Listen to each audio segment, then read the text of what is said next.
Paul not only says, Christ in me and I am in Christ, but he also, in another very different passage, talks about the dilemma of being inhabited by sin, what he calls sin. When Paul uses the term sin, it's almost always a noun with agency. Sin is personified as an actor who acts in and through human beings. And so Paul says, if I do what I do not want, it's no longer me doing it, but sin dwelling in me. Very odd way to talk. He says this twice. So he seems to have here the idea that the person is structured in such a way that we are always selves in relation, and that is not always a happy thing.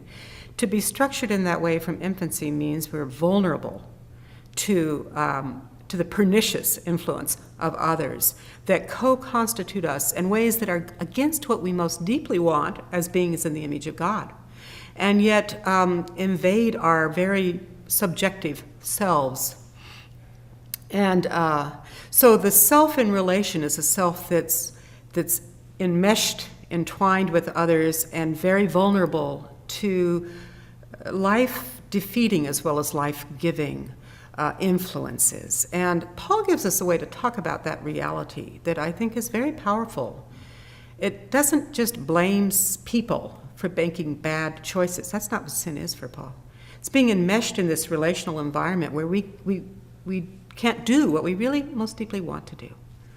Well, the distinction between Christ as a second personal or an agent in relationship to us personally and interpersonally, which is mediated through the community of Christians in relationship to one another, and sin as a sort of a pseudo-other in relationship with us is ontologically complete. It's profound. Christ is God. Christ is other than we are, and yet assimilates to our reality. We might say that one way of naming the heart of the Christian message is that Christ becomes like we are, so that we can become like him. And the initiative comes from God. This is the act of grace as a gift of relationship, which is profoundly affirming, and which holds the future. There is no end to this relationship, and therefore there's no end to the self constituted in this relationship, which is always never isolated an individual. Sin is pseudo.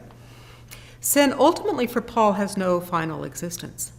Very interestingly, in the book of Romans, where he talks about sin a great deal in a couple of chapters, after he says Christ has conquered sin, the rest of the letter doesn't talk about sin at all. Sin's done with.